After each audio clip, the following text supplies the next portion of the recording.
right, happy Sabbath, church. You guys still awake? Awesome. Yeah, that was a good meal. So I know you can have a tendency to fall asleep. I want to read a verse really quick in 1 Corinthians 10:11. You can go there real quick with me. 1 Corinthians 10:11.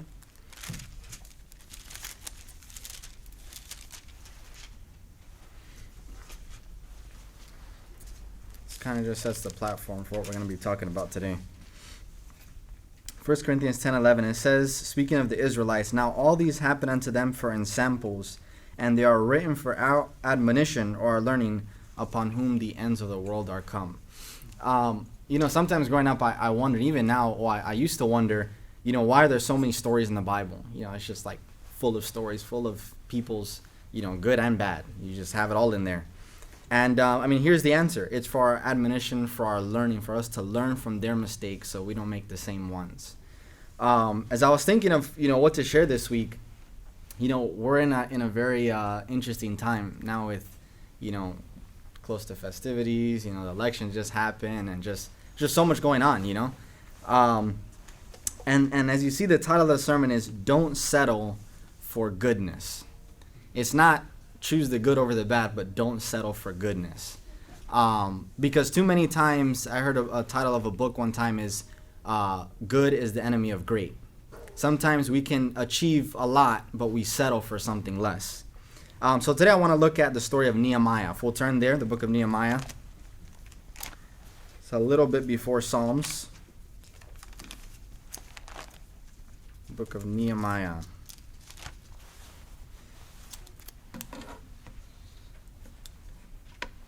How many know who Nehemiah is? By show of hands. 5. Okay, that's good.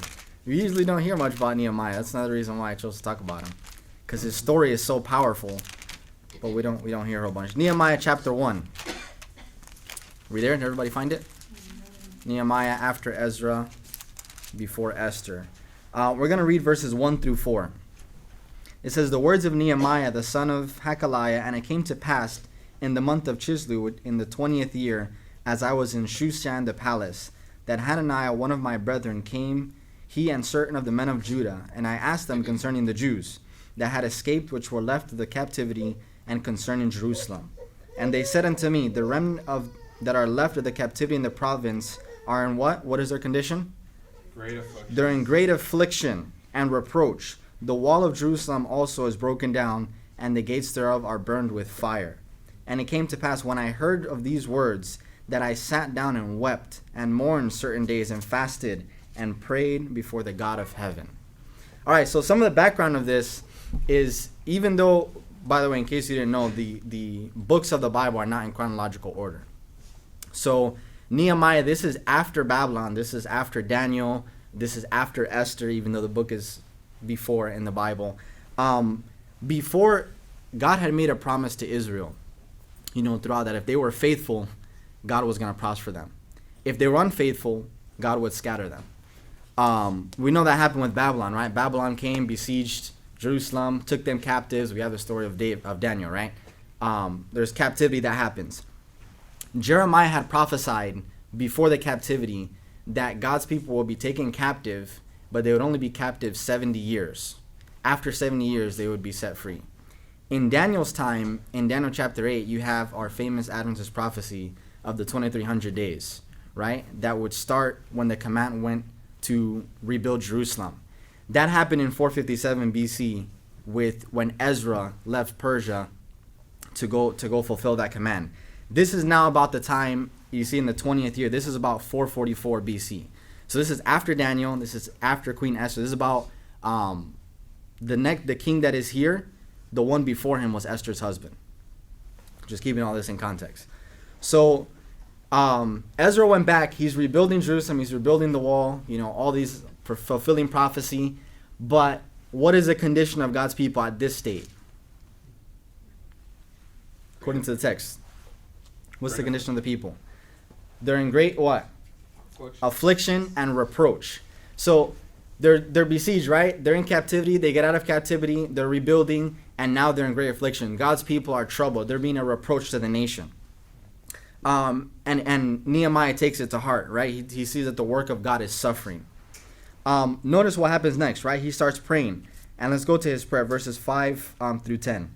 And said, I beseech thee, O Lord, this is his prayer now, O Lord God of heaven, the great and terrible God that keepeth covenant and mercy for them that love him and observe his what? His commandments. Let thine ear be now attentive, and thine eyes open, that thou mayest prosper, that thou mayest hear thy servant, at which I pray now before thee, day and night, for the children of Israel thy servants, and confess the sins of the children of Israel, which have sinned against thee. Both I and my father's house have sinned. Right? So he confesses. He says, Israel has sinned, me and my father's house have sinned. Verse 7, we have dealt how? Very good? Corruptly. We have dealt very corruptly against thee, against God, and have not kept thy commandments, nor the statutes, nor judgments, which you have commanded thy servant Moses. Remember, I beseech thee, the word that thou commandest thy servant Moses, saying, if ye transgress, I will scatter you abroad the nations. But if ye turn to me, and keep my commandments, and do them, though you were cast out unto the uttermost part of heaven, yet I will gather them from thence, and will bring them unto the place which I have chosen to set my name. Verse 10, now these are thy servants and thy people, whom thou hast redeemed by thy great power and by your strong hand. So he's claiming God's promise. He's saying, God, you promised that you would, that if they disobeyed, they would be scattered. That happened. But you promised that if they turn to you again, you would restore them no matter how scattered they are upon the earth. And he claims his promise, saying, God, remember the promise you've made. Remember that these are your people that you have redeemed. Now, verse 11 is a powerful point. O Lord, I beseech thee, let now thine ear be attentive to the prayer of thy servant, and to the prayer of thy servants who desire to fear thy name, and prosper, I pray thee, thy servant, which day? This day, and grant him mercy in the sight of this man. What's the next phrase? For I was the king's cupbearer. Before we dwell on that, let's go to what he does next, chapter 2. Chapter 2, and we're going to read verses 1 to 6. And it came to pass in the month of Nisan, in the 20th year of Artaxerxes the king, that wine was before him. And I took up the wine and gave it unto the king. Now I had not been before time sad in his presence.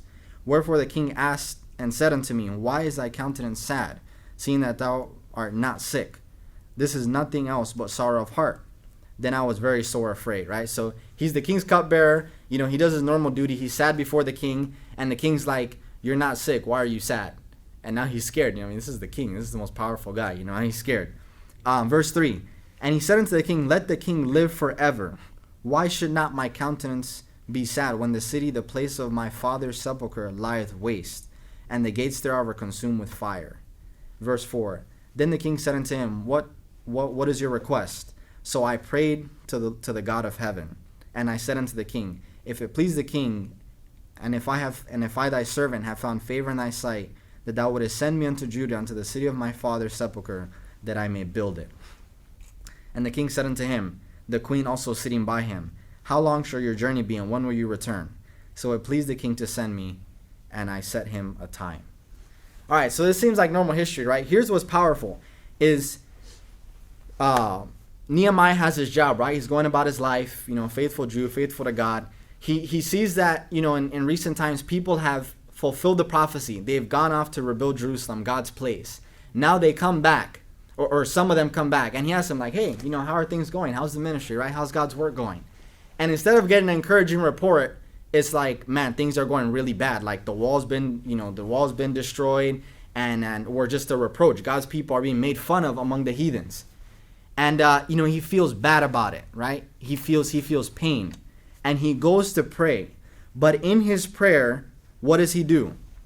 He not only reminds God of the promise and claims the promise God makes, but now he asks God to help him do something about it. There's so many times where we see a problem, and that's if we see it, but we see a problem and it hurts us. Few people see a problem, but even fewer are willing to do something about it. But here Nehemiah, he sees God's people, there's a need. And he says, he doesn't go, you know what, let me send some money because, I'm have a good job here. He goes, no, I'm going to do something about it. And if you notice, what was his position? The king's cupbearer. The cupbearer, this was not like some slave. I know it seems like a menial task, like you go and serve drinks to the king, right? It's like, it's not that important, apparently.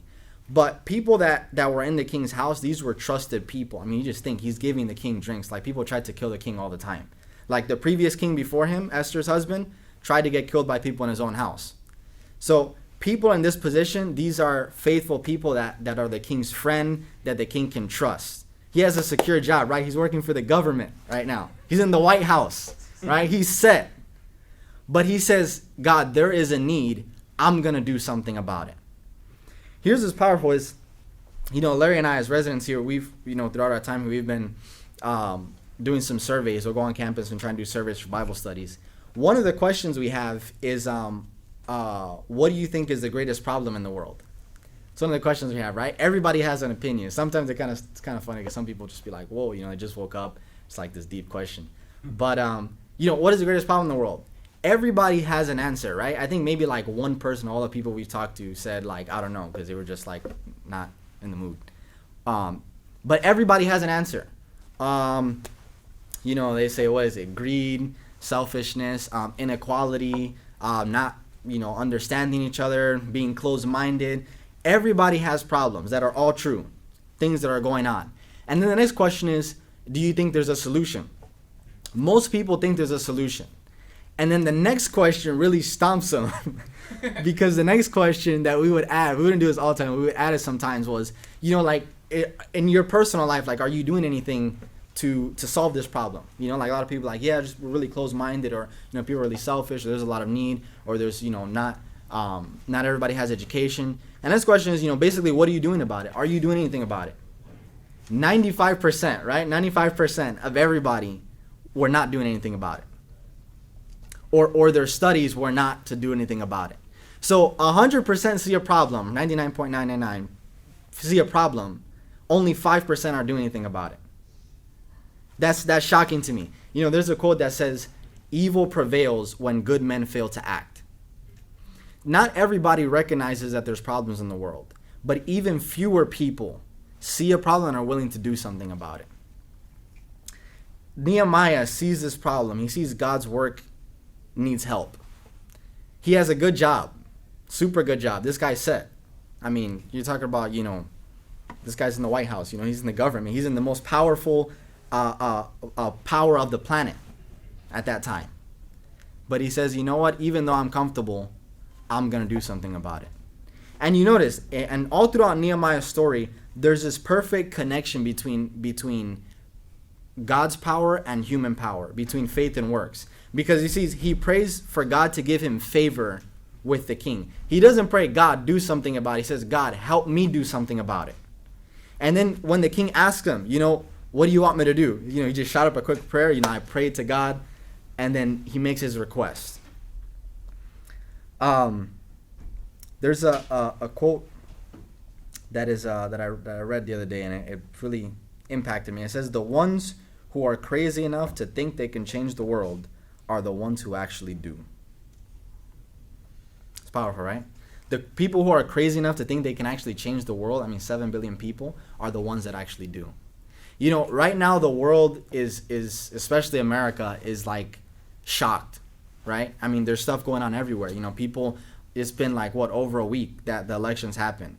People are still not content. There's still, protests about it. Here on U of M, right? Somebody was harassed because of their religion. Discrimination comes up. People living in fear, especially parents with small kids, like, how am I going to raise them in this world? Schools, education. People are scared. There's so much going on. And as Christians, we have the message in the Bible that can solve that can comfort hearts. And the question is not, or it should not be, Lord, do something about it, but it's, Lord, help me to do something about it.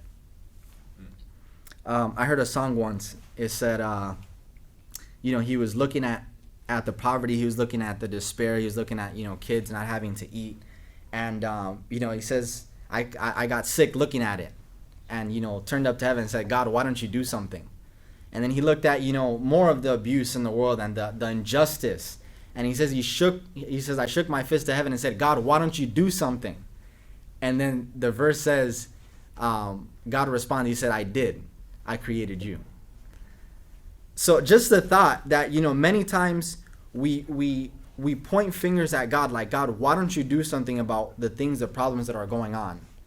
But Nehemiah said, you know what, God, help me do something about the problems that are going on. Nehemiah could change the world. And as Christians, knowing that the Bible foretells the future, we can do something about it. Let's go to chapter 2, verses 17 and 18. Let's see what steps Nehemiah takes next. Nehemiah chapter 2, verses 17 and 18. If someone can read that, please. 17 and 18. Yep. Then said I unto them, Ye see the distress that we are in, how Jerusalem lieth waste, and the gates thereof are burned with fire. Come and let us build up the wall of Jerusalem, that we be no more a reproach. Then I told them of the hand of my God, which was good upon me, as also the king's words that he had spoken unto me. And they said, Let us rise up and build. So they strengthened their hands for this good work. Nehemiah recognized that to change the situation, he couldn't do it by himself. He goes to the people, he analyzes the situation, and he encourages the people to unite and to do something about the problems, to solve the problem that they had, not just to sit around, but to unite and to do it. Verses 19 and 20, if someone else can read that. Verses 19 and 20. But when Sanballat the Horonite, Tobiah the Ammonite official, and Geshem the Arab heard of it, they laughed at us and despised us, and said, What is this thing that you are doing? Will you rebel against the king? So I answered them and said to them, The God of heaven himself will prosper us. Therefore we his servants will arise and build. But you have no heritage or right or memorial in Jerusalem. All right, so he encourages the people. He says, let's start working. And as soon as he starts working, what happens? People come and start casting doubt. Like, you're really going to do this? Like, you're going to go against the king? You can't do this, He starts getting instant reproach. And just like with any big dream, people are always going to be there to say you can't do it. Or that's never been done before. Or it's impossible. Or you can't do it because of this, this, and that. You know what Nehemiah says? He says, the God of heaven, he will prosper. And when it's done, you have no place here. He was sure, he was certain about the mission he was going to do. And even though people from the beginning didn't believe in him and try to cause doubt in his mind, he went forward. But the trials continued. Chapter 4, verses 7 through 9, if someone else can read that. Nehemiah chapter 4, verses 7 to 9. But it came to pass that when Sanballat and Tobiah and the Arabians and the Ammonites and the Ashdodites heard that the walls of Jerusalem were made up, and that the breaches began to be stopped, then they were very wroth, and conspired all of them together to come and to fight against Jerusalem and to hinder it. Nevertheless, we made our prayer unto our God, and set a watch against them day and night because of them. All right, thank you. So these guys, Sanballat and Tobiah, you just see throughout the whole thing, these guys, they just keep taking it a step, notch up every time. So first, they see this, Nehemiah's determined. He's like, we're gonna rebuild, this wall. Not the wall we hear about today, but this is in a good sense, God's word. So he's like, we're gonna rebuild the wall for Jerusalem, right? And these people are like, you can't do that, it's not gonna happen. Just leave it. Try to cause doubt towards his goal. He keeps going. He unites the people. Let's do this. We're gonna rebuild it. And Sanballat and Tobiah, they're like, okay, now it says they're very wroth. They're very angry. And what do? They conspire against them. What are they gonna do? They're gonna fight. Now they're like, okay, we cause them. We try to cause doubt. They're still going forward. Now we're actually gonna lay hands on them. And so they all gathered to go fight. Obviously, to fight to win, right? They were gonna try and stop it by force. When we have dreams and visions, when we have goals in life, when you have big goals, people are always going to say you can't do it. And the thing is, people might even go to an aggressive measure and actually try to stop you from accomplishing their vision. Because a person's success shines on another's failure. It's just like in Christianity, just like throughout all history, the righteousness of people. That's why Christ with the Pharisees. The Pharisees hated Jesus so much because Christ's righteous life shined on their error. And they didn't like that, because they wanted to be the pious one. So what do? They kill Jesus. Now the same thing happens. They're going to stop this. But guess what? What did Nehemiah do in verse 9? First phrase. But we prayed, right? He recognized, we're not going to go, be heroes and try to fight these people on our own. As soon as he sees what's happening, he prays. God, please, you see the situation, pours out the situation before God.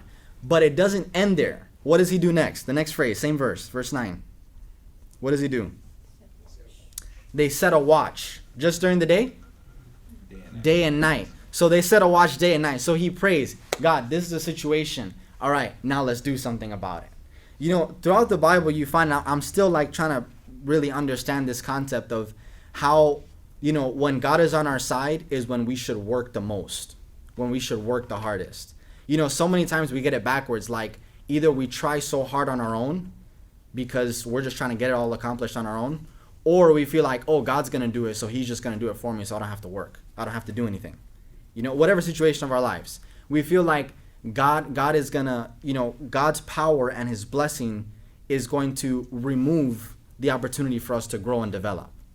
But Nehemiah here, he prays and he sets a watch. And throughout the chapter, you see that eventually they started working in shifts. So some people would work while others would watch, watch if anybody's coming. And then eventually by verse 17, I believe it is, some verses further on in the chapter, you find that people started working with one hand, and in the other hand they had a weapon.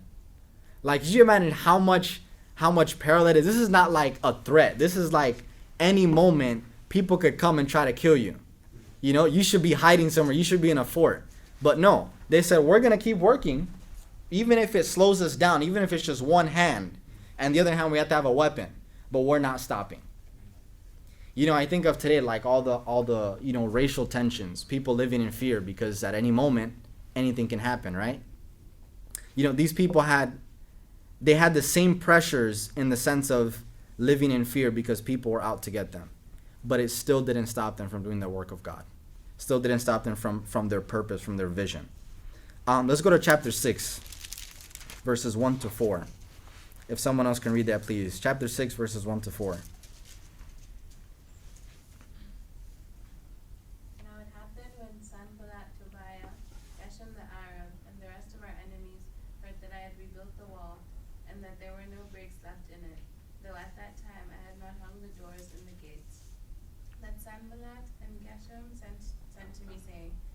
Let us meet together among the villages in the plain of Ono.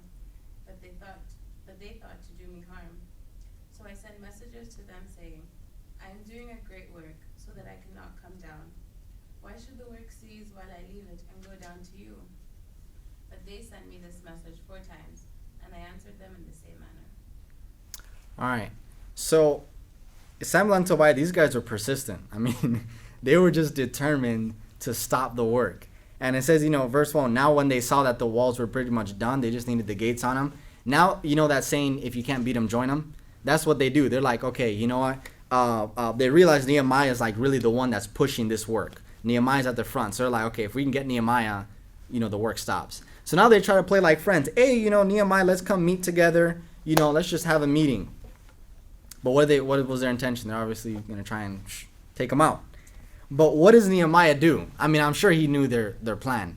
But he says, what is his response? I am doing a great work. I cannot come down. Why should this work cease to meet with you? How many times did they do that? Verse 4. 4 times. These guys try to meet with this guy 4 times on good terms. And he's like, nope, I'm doing this work and I can't come down. This is too important. Nehemiah, he had a clear vision of what he was trying to accomplish. He had a clear vision of what God's work was. He gave up his job for it for a time and went and did it. But here, nothing will deter him from his mission. Nothing will stop him. Crisis comes.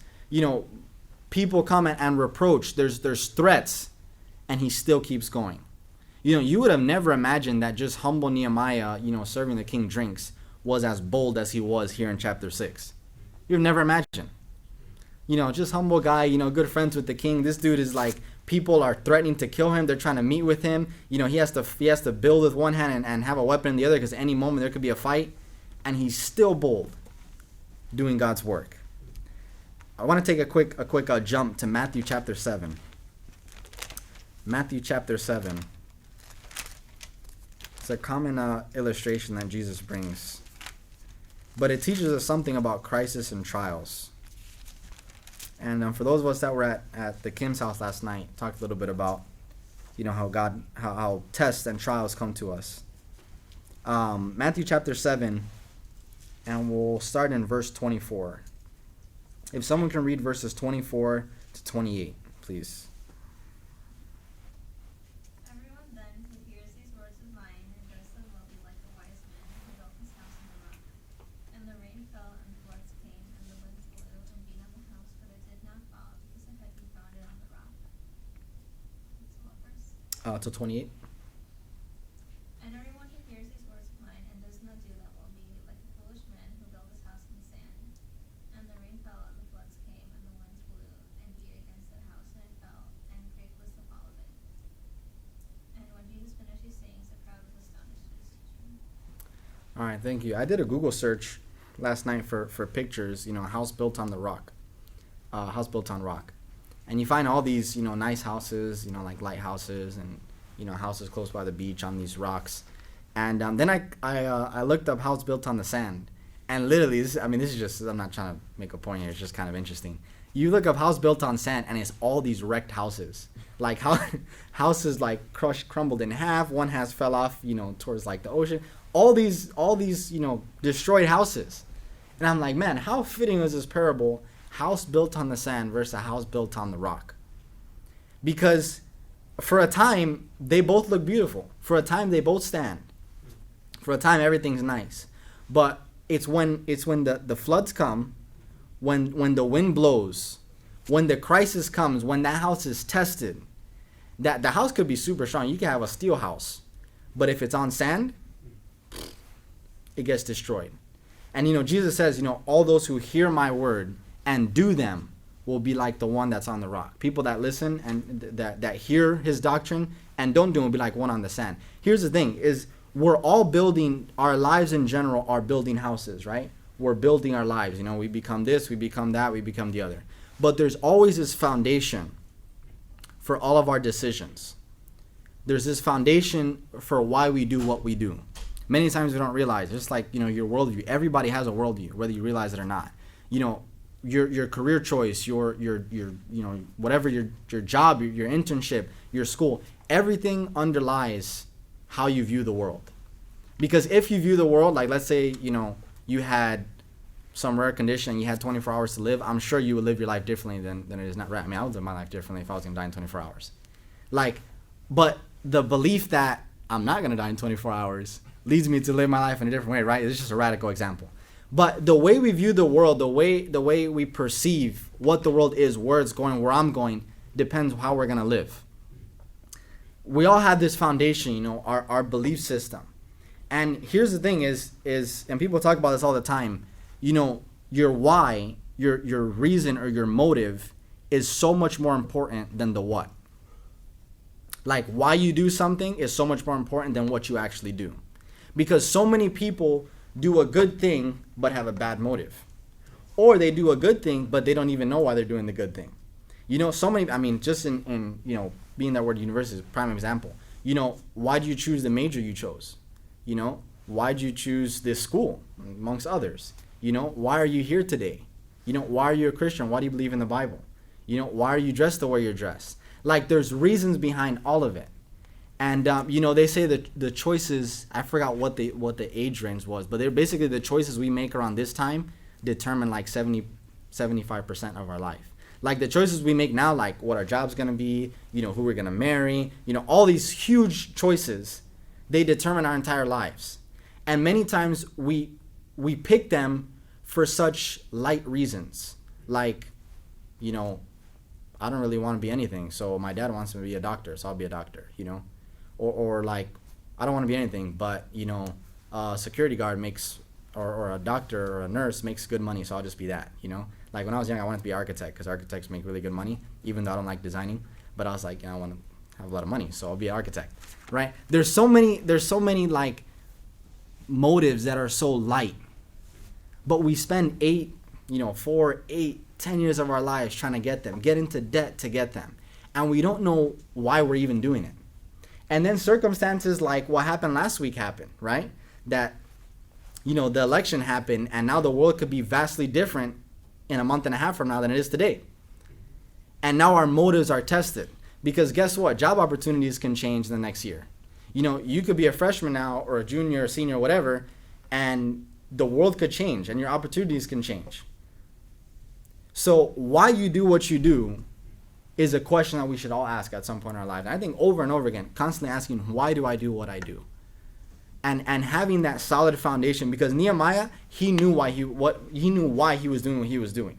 If he didn't have that confidence that I am doing the work of God and nothing will stop me until I'm done. As soon as Sanballat and Tobiah came and they were like, you know what, you're not gonna do that, don't go against the king, blah blah blah, he would have been second thinking like, man, maybe I shouldn't do this. I do have a really good job. Why am I taking time off right now when I should be, I could be working? Or as soon as they're trying to kill him, he's like, God, this is getting serious. They're trying to kill me over here. I'm going to go take a break and I'll come back. They're trying to meet with me. Let me go take a break. I'm tired. No, he's like, I have a mission and I'm not coming down till it's done. And they finished it in 52 days. But he did not come down because he knew his vision. He knew his why. There was wasn't thinking of sharing this, but I think it proves a good point. There was a story of this boxer. These two boxers, right? I forgot the name of the other one, but the other one was Mike Tyson. And obviously Mike Tyson, he has this record of, beating everybody, right? And so this other guy, I think his name is Buster Douglas. Anyway, this other guy, he was gonna get ready to fight Mike Tyson, right? Obviously, you're thinking like this dude's gonna lose. So they're in the fight, they're going, and Mike Tyson's winning. The other guy, he's just getting beat up, and he's in the corner, and the bell rings, and he's almost knocked down. Everybody's just thinking as soon as the next round is, it's over. And the next round came. Somehow he won. And everybody was just shocked, like, how in the world did you just beat Mike Tyson? You were like almost knocked out, and you came back up, and you beat him. And he says, before my mother died, she was telling everybody that I was going to beat him. And 2 days before the fight, she died. And when that happened, just that incident, that was just like so much motivation for him, that even though the hits came, even though he was knocked down, he was like, I'm going to get back up. And I'm gonna win.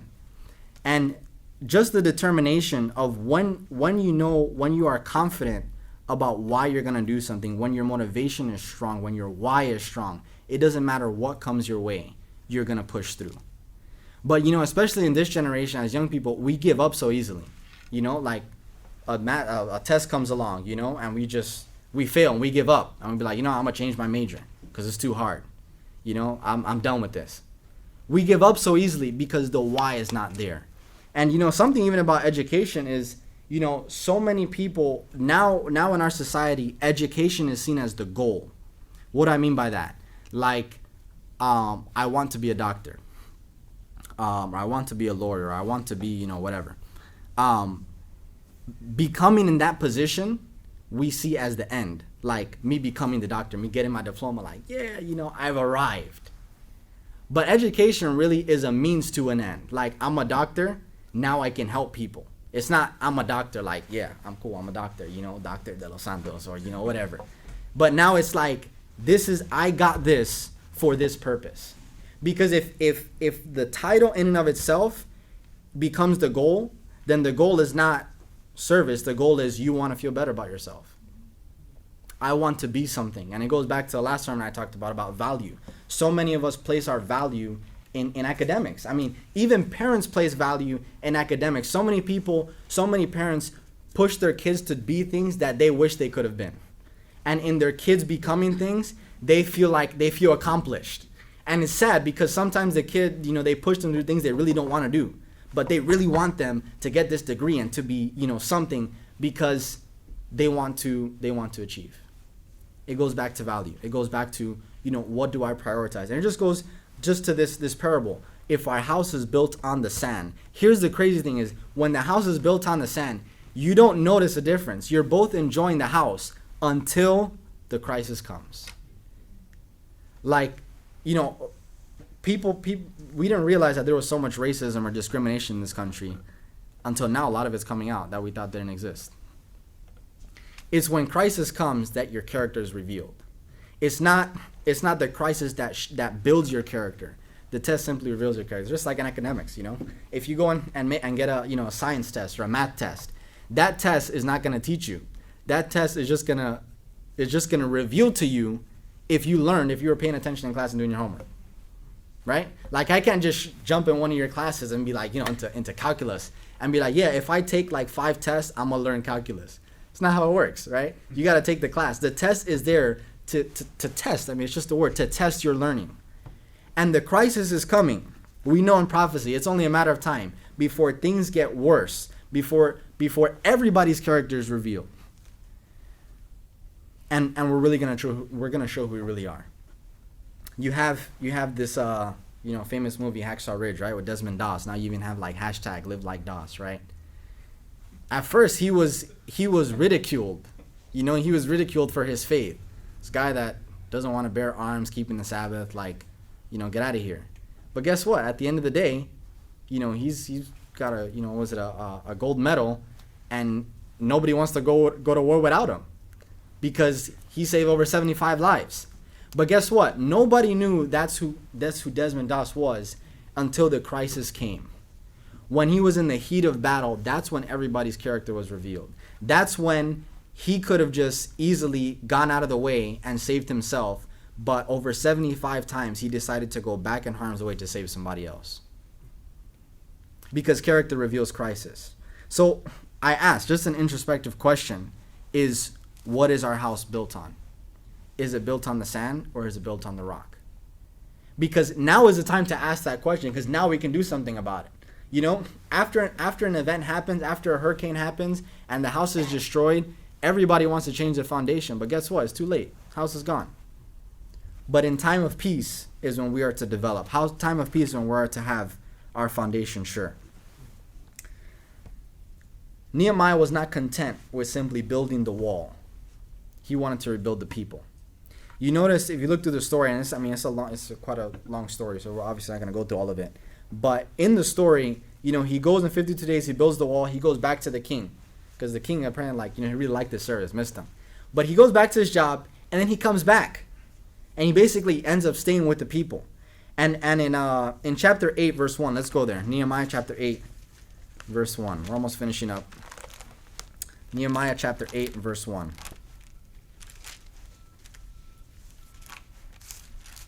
And if someone wants to read that, please. Nehemiah chapter 8, verse 1. Now all the people gathered together as one man in the open square that was in front of the water gate, and told Ezra the scribe to bring the book of the law of Moses, which the Lord had commanded him. All right, thank you. Pretty much from this point on, the rest of the chapters, you see now Nehemiah and Ezra, they're working together. They're working together to get the people back committed to God, to take out the idolatry, take out the sins that they were cherishing, and get back to the holy people that God designed them to be. So more than just rebuilding the wall, he says, you know what? I'm going to rebuild the people, because you can have a nice building without the people being restored, without the people being rebuilt. It's just a waste. So he basically, he's not content with just fixing the circumstances. He doesn't settle for what's good, but he goes, I'm going to go the next step. I'm going to help restore these people. Let's go to 1 Corinthians chapter 9. It's a scripture reading. 1 Corinthians chapter 9, verses 24 and 25. And if someone gets there first, you can read it, please. 1 Corinthians chapter 9, verses 24 and 25.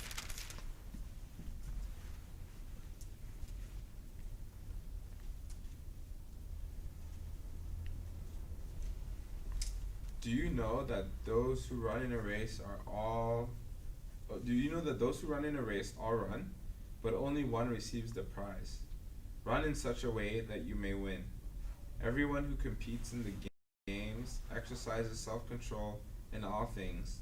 They then do it to receive a perishable wreath, but we an imperishable. All right, so we have Olympics now, right? And in those days they had a similar thing. And Paul, he uses illustration of people in these games, these athletes, right? That they run. You have all these people in this race, but they run to win, right? They're not just in it just to, I'm in the Olympics, right? They're in it to win. And he's saying, they keep their body. You look at athletes, like these people aren't just chilling, eating whatever they want, sleeping whenever they want, exercising whenever they want. These people have a strict lifestyle. All of them. Michael Phelps, all these guys, they all have strict lifestyles. But guess what? When they're at the restaurant or when they're at home and he's like, I'm going to go to sleep or I'm going to eat this, nobody's, talking to him saying, hey, why don't you eat this? Or, man, you're too strict and da-da-da-da-da. You just, trying to be a strict lifestyle. Just have some fun. Nobody says that. Why? Because he's a champion and they're not. Right? Nobody criticizes people who win for their lifestyle because that's what gets them there. I think of one of the bodybuilding Mr. Olympias in a couple years past. I'm a fitness trainer, so got to use his analogies. He talks about how when he was growing up, his friends would like go and party and stuff and drink, and he was never into that. This is not a religious guy. This is just a normal secular guy, right? He's not into partying. He's not into drinking.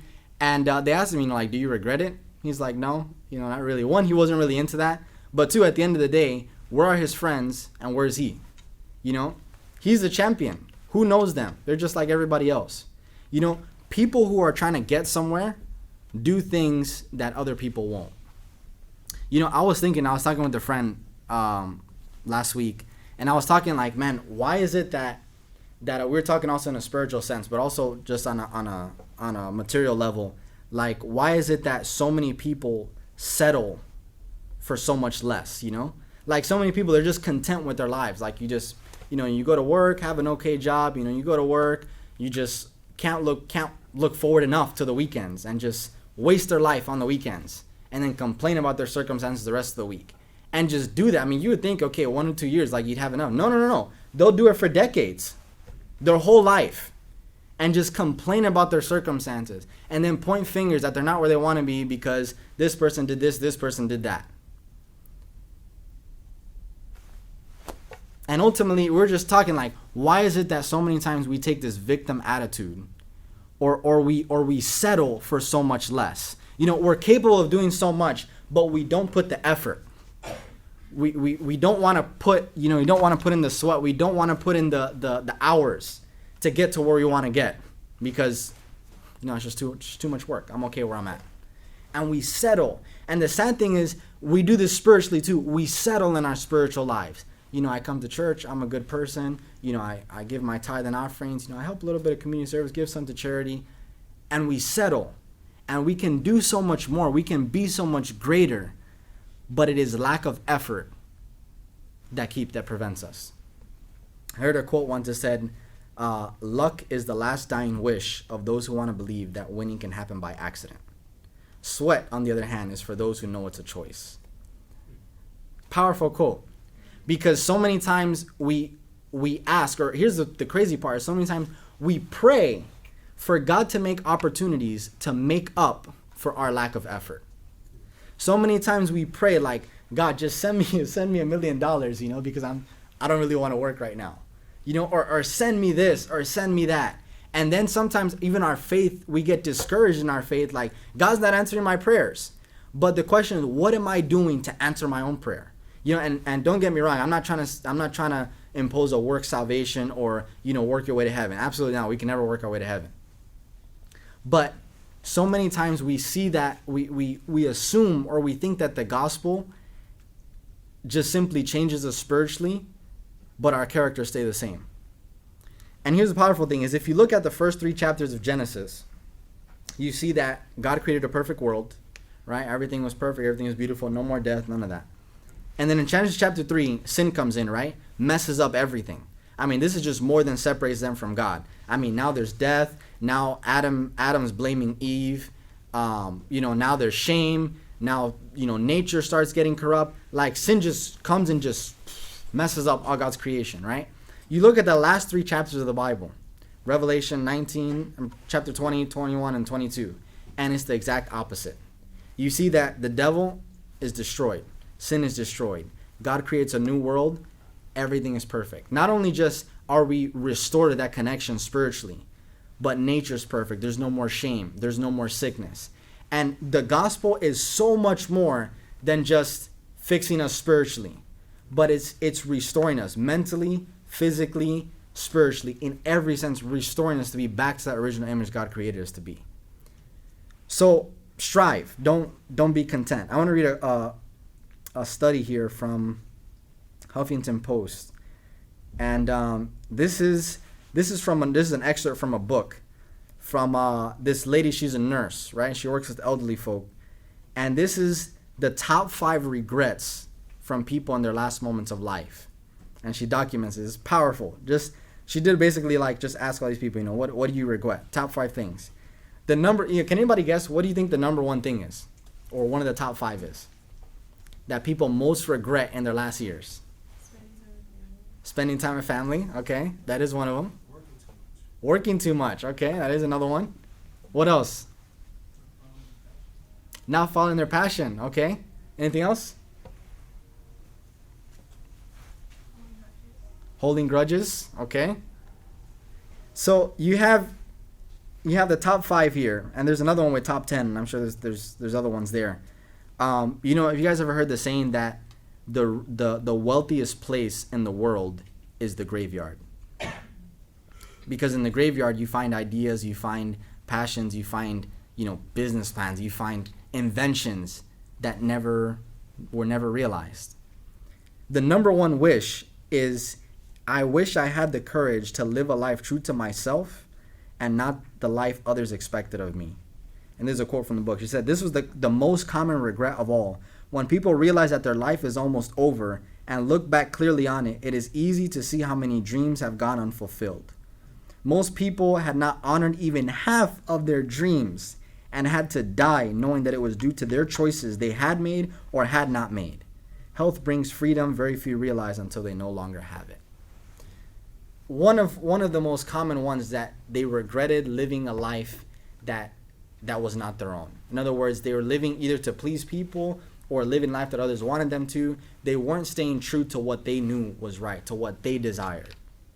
I think of going back to the story of Desmond Doss, who was willing to risk his job, his life, and everything to stand for his convictions. You have characters in the Bible that would give up everything to stand for what they knew was right. Number 2 was, I wish I hadn't worked so hard. She says this came from every male patient that I had nursed. She goes on to say that it came from female patients as well, but mostly from men, because basically the generation she was talking to were people back then when the women didn't work and the guys did. But every male patient said, I wish I hadn't worked so much. I wish I spent more time with my family. Number 3, I wish I had the courage to express my feelings. The quote says, many people suppress their feelings in order to keep peace with others. As a result, they settled for a mediocre existence and never became who they were truly capable of becoming. Many develop illnesses related to the bitterness and resentment they carried as a result. So many people that they just, and I know, I come from a broken home where I had resentment and I just bottled it in. And you live your life and sometimes you just cannot let go of it. And yeah, people develop illnesses. People develop tumors and ulcers and all kinds of stuff because they did not have the courage to express their feelings or to confront their problems, to not become who they were truly capable of being. Number 4, I wish I had stayed in touch with my friends. They realized that basically the importance of friendship and wish they had stayed in touch with people throughout their lives. And last one, I wish I had let myself be happier. This is a surprisingly common one. Many did not realize until the end that happiness is a choice. You find in the Bible all the time people in bad circumstances but still chose to be happy because they knew that God was their present help. Happiness is not something that is dependent on our circumstances. It's something we decide. It's interesting, and sometimes young people, sometimes we don't talk to people older generations because they're like, yeah, they don't know, they don't know what we deal with today. We got phones and stuff. They don't got that kind of stuff. They don't know what's going on. That's just the previous generation. There's so much wisdom. I mean, these people have, 60, 70, 80, 90 years experience. Like, they have so much wisdom we can learn from. And just seeing, what they regret, sadly, will be our regrets unless we do something about it. In Jeremiah 29:13, it says, you will search for me. No, you will find me when you search for me with all your heart. Just a quote here, it says, it is not possible for us to drift into heaven. What inspired me kind of with this whole message was I was just reflecting a lot this week, and I've been reflecting a lot past couple months while I've been here. It's just like, it's time to get serious. It's time to really live out my convictions. If I believe in something, like, do it. I've spent enough time, I've wasted enough time just kind of drifting through life, just kind of going with the flow, not really knowing what I want. And now that things are kind of getting more serious in the world, it's time to get serious. It's time to take Christianity serious. It's time that if you believe God, if you believe in His Word, if you want to serve Him, serve Him. If you don't, that's your choice. But it's time to stop playing this game like, man, I'm just going to chill and live life and do what I want, because the world is getting serious. And sometimes, we can think like, oh, yeah, problems are happening, but it's going to get better, and it goes up and down. It's the same thing that happened with Noah. 120 years preaching faithfully, the world, a flood is coming. And people are like, yeah, okay, this is getting pretty serious. The ark is coming, There's never been any rain, blah, blah, it's not going to happen. And they just comfort themselves getting caught up in good things. And here's the crazy part is when Jesus references the flood, He says they were eating, drinking, married, and giving in marriage, right? They're getting married, they're eating, they're drinking, good things. But they got caught up in the good. They settled for the good, and they missed the big picture. And guess what? When the flood came, how many were in the ark? Only 8. Things are happening in the world. And as Christians, with the Bible in front of us, knowing prophecy, knowing that, yes, Daniel 2, the toes, they're going to try and mix. The world is going to try and unite. They're going to try and make one world religion, which doesn't seem so far-fetched now, right? But they're going to try and mingle. But it's not going to happen. Because when they say peace and safety, when they say, yes, we're going to unite, that's when God's going to establish His kingdom. Knowing that, it should be time for us to arouse, to get up and just put all our effort into God's work. But we know that human motivation can only go so far. We can put our effort, but ultimately without God's effort, we will fail. But ultimately, God will not force us to do something we don't want. Nehemiah spent the rest of his life, you look in chapter 13, he spent the rest of his life pretty much. He gave up the luxury he had working in the White House, right? He gave up the luxury he had working for the government and decided to strive with the people of God to fulfill God's work. In Hebrews 11:13, it says that those by faith, they push forward looking for the promise, desiring for that better country. So many people in the world today, they live life, they take risks, and they make really illogical, dumb decisions because of this belief that you only live once, right? YOLO, you only live once, right? As Christians, we know you don't only live once. There's a quote that says, for Christians, this world is the only hell they will know. For non-believers, this world is only heaven they will know. There are so many people that live large right now because for them, really, this world is it. And it's sad because this world is ugly. There's so much suffering, there's so much pain, there's so much problems. And to think that these people, they really believe that this is it. But as Christians, we know this is not it. We're just pilgrims passing through. So I pray that we will live our lives in that way. That we won't settle to try and just enjoy life now. But that we see the problems, that we know why we're doing what we're doing. And that we will dedicate our lives to do it. And that there's so many people that are distressed, that have anxiety, that are fearful for the future, that want something better that we have. People that we sit next to that can't even tell we're a Christian. I challenge us to get serious. Let people know that you're a Christian. Not by being obnoxious and saying, hey, I'm a Christian, you didn't know? But no. Get serious about a relationship with Christ, and people will know that you're a Christian. Not only will they know, but they will desire it. So as we pray, before I pray, I just want to have a moment of silence, just that we can talk to God and let God speak to our hearts personally. If there's anything in our lives, in my life, that I need to change, and make that commitment with the Lord. So we'll just bow our heads, close our eyes, have a moment of silence, and then I'll pray.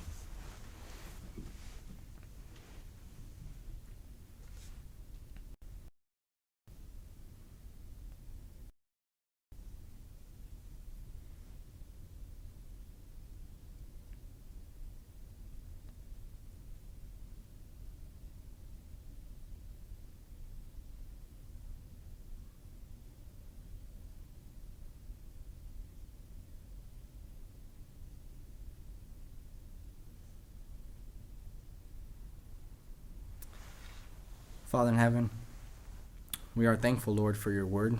We are thankful, Father, for all the blessings that you've given us, for life, for health, for the Bible, Lord, that we have, Father, for the knowledge that we have here, for the examples that we have, that so many people died, Lord, to preserve.